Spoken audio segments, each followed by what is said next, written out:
পাহাড়ে উঠতে ক্লান্ত হয়ে গেছি। মাধবপুর লেক উপর থেকে আরো সুন্দর, যত দূর চোখ দিয়ে শুধু চা বাগান আর চা বাগান, আর অনেক দূরে ভারতের পাহাড়। আর আজকে আমরা সেখানেই যাব, হামাম ঝর্ণা। হ্যাঁ ফাহিম, হ্যাঁ কোথায় আসছি? এই মাহাতের মতো সব চা বাগান, যে চা পাতা পারছে। আমাদের অনেক কষ্ট হয়েছে, আমরা কোনো প্ল্যান ছাড়াই এখানে চলে এসেছি।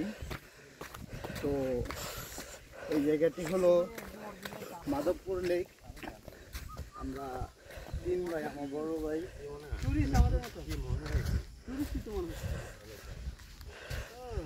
হাজার এই তুলিস না, এগুলা কাম হক না বেটা।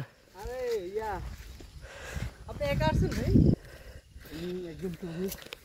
এগুলা নিয়ে আসে না না হাজার নিস না, নিস না।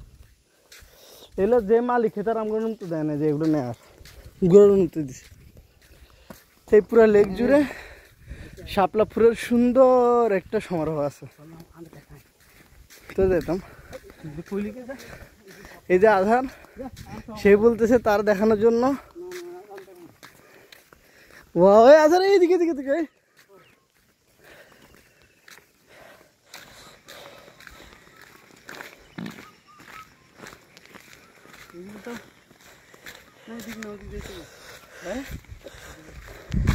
ফাহিম এদিকে আসো একটু। আজার লেকের পাশ দিয়ে গেলে না সুন্দর হতে লাগে।